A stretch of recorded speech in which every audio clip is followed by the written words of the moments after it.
এদিকে সারা দেশে আইন বহির্ভূতভাবে মব তৈরি হচ্ছে বলছেন রিজভী। জানাবো ঢাকার বাইরে মব চলছে, কমাতে কাজ করছে সরকার, বলছেন স্বরাষ্ট্র উপদেষ্টা। জানিয়ে দিব বিসিবি ক্রিকেটারদের 3 ঘন্টার বৈঠকে যেসব বিষয়ে আলোচনা হলো। এবং সর্বশেষ জানাবো আমাদের আচরণে জনগণ অসন্তুষ্ট হলে বিএনপি ক্ষতিগ্রস্ত হবে, বলছেন নজরুল ইসলাম খান। প্রিয় দর্শক, এতক্ষণ শুনছিলেন সংবাদ শিরোনাম, এবারে বিস্তারিত। এদিকে সারা দেশে আইন বহির্ভূতভাবে মব তৈরি হচ্ছে বলছেন রিজভী। বিএনপির সিনিয়র যুগ্ম মহাসচিব রুহুল কবির রিজভী অভিযোগ করেছেন সারা দেশে আইন বহির্ভূতভাবে মব তৈরি হচ্ছে।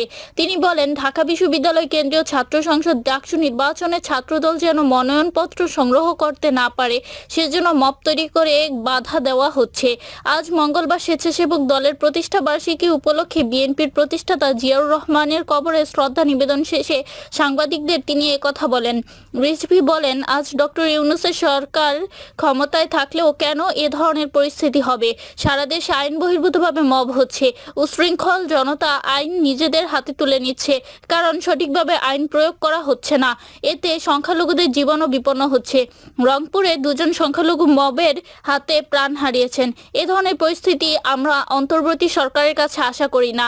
বিগত সরকারের আমলে 3.5 লাখ কোটি টাকার ঋণ খেলাপিদের ঋণ নবায়ন করা হয়েছে উল্লেখ করে তিনি বলেন, বর্তমান সরকারের আমলেও 1.5 লাখ কোটি টাকার ঋণ খেলাপিদের ঋণ নবায়ন করা হয়েছে। জনগণ সরকারের কাছ থেকে এ ধরনের পদক্ষেপ আশা করে না। ঋণ খেলাপিদের গ্রেপ্তার করে ব্যবস্থা গ্রহণ এবং বিদেশে পাচার করা অর্থ ফেরত আনার আহ্বান জানিয়ে রিজভী সতর্ক করেন, এগুলো করতে না পারলে বাংলাদেশ অর্থনৈতিকভাবে দেউলিয়া হয়ে যাবে। অবাধ ও সুষ্ঠু নির্বাচনের গুরুত্ব তুলে ধরে বিএনপির এই নেতা বলেন, অন্তর্বর্তী সরকারকে এমন ব্যবস্থা নিতে হবে যাতে ভোটাররা নির্বিঘ্নে ভোট কেন্দ্রে আসতে পারে। অতীতে রাজনৈতিক উদ্দেশ্যে যেসব ভোট কেন্দ্র স্থাপন করা হয়েছে সেগুলো বাতিল করতে হবে, কারণ একবার হয়েছে ভোটার শূন্য নির্বাচন, আরেকবার মধ্যরাতের ভোট, আর সর্বশেষ 2024 সালে হয়েছে ডামি নির্বাচন। ঢাকার বাইরে মব চলছে, কমাতে কাজ করছে সরকার, বলছেন স্বরাষ্ট্র উপদেষ্টা। ঢাকার আশেপাশ এলাকায় মব জাস্টিস কমেছে বলে জানিয়েছেন অন্তর্বর্তী সরকারের স্বরাষ্ট্র উপদেষ্টা lieutenant general of Jahangir Alam Chowdhury. তবে দেশের বিভিন্ন এলাকায় এখনো মব জাস্টিস চলছে, তবে সরকার তা কমাতে চেষ্টা করছে বলেও জানিয়েছেন তিনি। সোমবার 18 আগস্ট সবিচালয়ে স্বরাষ্ট্র মন্ত্রণালয়ের সভাকক্ষে সংবাদ সম্মেলনে এমন মন্তব্য করেন স্বরাষ্ট্র উপদেষ্টা। এর আগে আইনশৃঙ্খলা বাহিনীর 12তম সভা করেন তিনি। সাংবাদিকদের এক প্রশ্নের জবাবে স্বরাষ্ট্র উপদেষ্টা বলেন, মব জাস্টিস কিভাবে কমিয়ে আনা যায় সে বিষয়ে আলোচনা হয়েছে। আমি বলবো না যে মব জাস্টিস এলিমেন্ট বন্ধ হয়ে গেছে, এখনো মব হচ্ছে। যেমন কিছুদিন আগে রংপুরে একটা মব জাস্টিস হয়েছে। ঢাকাতে মব জাস্টিস কমেছে, কিন্তু আশপাশ এলাকায় মব জাস্টিস হয়ে যাচ্ছে। আমরা চেষ্টা করছি যতটা কমিয়ে আনা যায়। ধানমন্ডি 32 নম্বরে আলোচিত রিকশা চালক প্রসঙ্গে জানতে চাইলে উপদেষ্টা বলেন, এ বিষয়ে প্রধান উপদেষ্টার দপ্তর থেকে একটা বক্তব্য দেওয়া হয়েছে। এরপর তো আমাদের আর কোনো কথা নেই। ত্রয়োদশ জাতীয় নির্বাচন সামনে রেখে আইনশৃঙ্খলা বাহিনীতে 25,871 জনকে নিয়োগ দেওয়া হয়েছে বলে জানিয়েছেন উপদেষ্টা। তিনি জানান, পুলিশ বাহিনীতে 15,851 জন, বর্ডার গার্ড বাংলাদেশ বিজিবি 4,469 জন ও আনসার 5,551 জন নিয়োগ দেওয়া হয়েছে।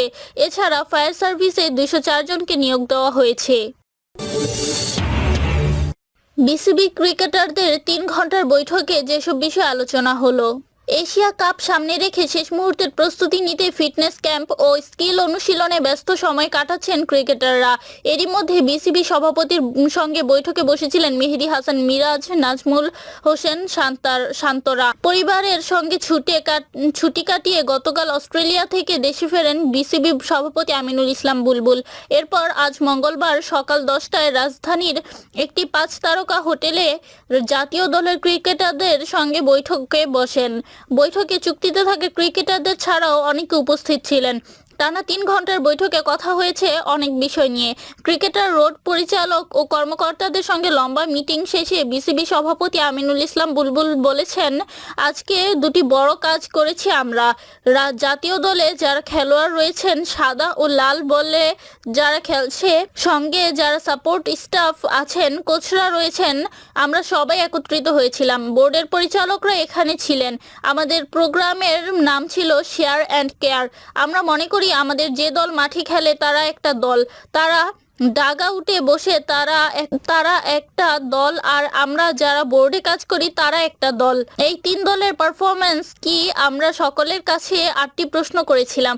সেগুলোর উত্তর নিয়ে আমরা ডাটা অ্যানালাইসিস করেছি, শেয়ার করেছি কিভাবে আরো উন্নতি করতে পারি।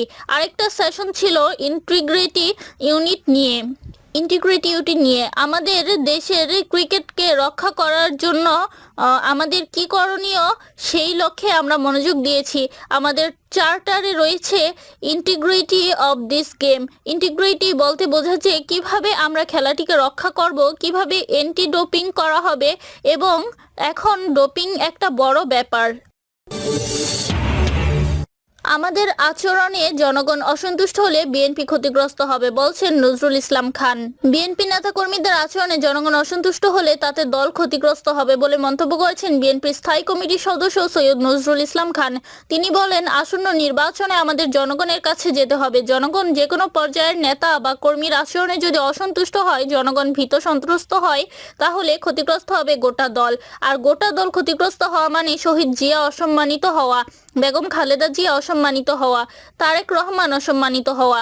বিএনপির সাবেক মহাসচিব ব্যারিস্টার আব্দুস সালামের 26তম মৃত্যুবার্ষিকী উপলক্ষে আলোচনা সভা ও দোয়া মাহফিলে সভাপতির বক্তব্যে এই কথাগুলো বলেন সৈয়দ নজরুল ইসলাম।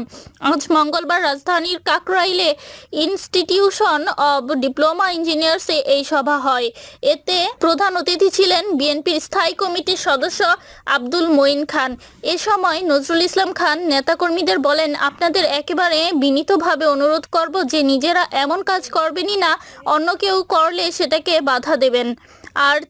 আর না হলে অনভিপ্রেত পরিস্থিতি হতে পারে। আসন্ন নির্বাচনকে কেউ পেছানোর চেষ্টা করছে বলে মন্তব্য করেন সৈয়দ নজরুল ইসলাম খান।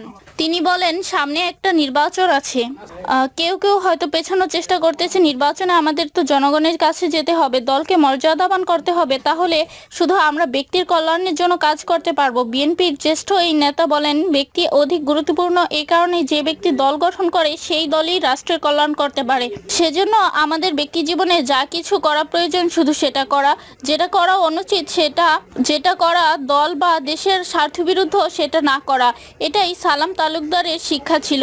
আব্দুল মঈন খান আরও বলেন, বিএনপির ইতিহাসে সালাম তালুকদার শুধু একজন সংগঠক ছিলেন না, তিনি ছিলেন গণতন্ত্রের অগ্র সৈনিক। আলোচনা সভা ও দোয়া মাহফিলে আরও বক্তব্য দেন বিএনপি চেয়ারপারসন ও উপদেষ্টা আমানুল্লাহ আমান, বিএনপির যুগ্ম মহাসচিব শহীদ উদ্দিন চৌধুরী, বিএনপির প্রচার সম্পাদক সুলতান সালাউদ্দিন, বিএনপির বাণিজ্যিক বিষয়ক সম্পাদক সালাউদ্দিন, বিএনপির কোষাধ্যক্ষ রাশিদুজ্জামান মিল্লাত, বিএনপির কেন্দ্রীয় কমিটির সহ সম্পাদক নীলোফার চৌধুরী, বিএনপির উপদেষ্টা আব্দুল হাকিম ও আব্দুস সালাম তালুকদারের পরিবারের সদস্যরা।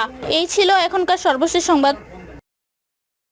পরবর্তী আপডেট সংবাদ পেতে চ্যানেলটি সাবস্ক্রাইব করে বেল আইকন ক্লিক করে আমাদের সাথেই থাকুন।